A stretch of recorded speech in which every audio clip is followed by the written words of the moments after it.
అదరగొట్టే కారం రంగు రుచి ఆచి కారం పొడి. 5 ఏళ్ల ప్రేమ, ఎప్పటినుంచో రిలేషన్, మధ్యలో కావాలని మీడియాకు దొరికిపోవడం, సోషల్ మీడియాలో కావాల్సినంత అటెన్షన్, అప్పుడప్పుడు గిల్లిగచాలు. ఇప్పుడు ఇవన్నీ క్లైమాక్స్కు వచ్చేసాయి. పెద్దల సమక్షంలో తమ ప్రేమ కథను ముందుకు తీసుకువెళ్లారు విజయ్ దేవరకొండ, రష్మిక మందన. వీళ్ళ లవ్ స్టోరీపై స్పెషల్ స్టోరీ. విజయ్ దేవరకొండ పేరు చెప్పగానే తెలియకుండానే పక్కనే రష్మిక మందన్న పేరు కూడా చేరిపోతుంది. అంత పాపులర్ అయిపోయారు ఈ జోడీ. చూడముచ్చటగా ఉండే ఈ జంట పెళ్లి చేసుకుంటారంటూ ఎప్పటినుంచో వార్తలు వైరల్ అవుతూనే ఉన్నాయి. ఇన్నాళ్లకు అభిమానుల కల నెరవేరే సమయం వచ్చేసింది. ఈ ఇద్దరి నిశ్చితార్థం జరిగింది. అక్టోబర్ 3న ఎలాంటి హంగామా లేకుండా విజయ్, రష్మిక నిశ్చితార్థం జరిగింది. ఈ వేడుకకు ఇరు కుటుంబ సభ్యులు మాత్రమే హాజరయ్యారు. 2026 ఫిబ్రవరిలో పెళ్లిపేటలెక్కబోతున్నట్లు తెలుస్తోంది. ప్రస్తుతం ఇటు విజయ్, అటు రష్మిక ఇద్దరూ కెరీర్లో ఫుల్ బిజీగా ఉన్నారు.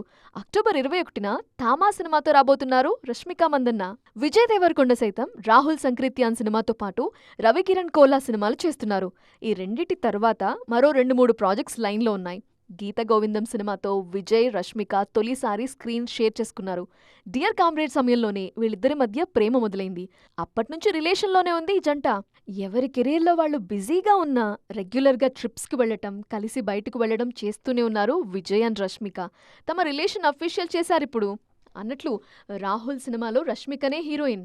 6 ఏళ్ల తర్వాత మళ్లీ కలిసి నటిస్తున్నారు ఈ జోడీ. మొత్తానికి గుడ్ న్యూస్ చెప్పటంతో పండగ చేసుకుంటున్నారు విజయ్, రష్మిక ఫ్యాన్స్.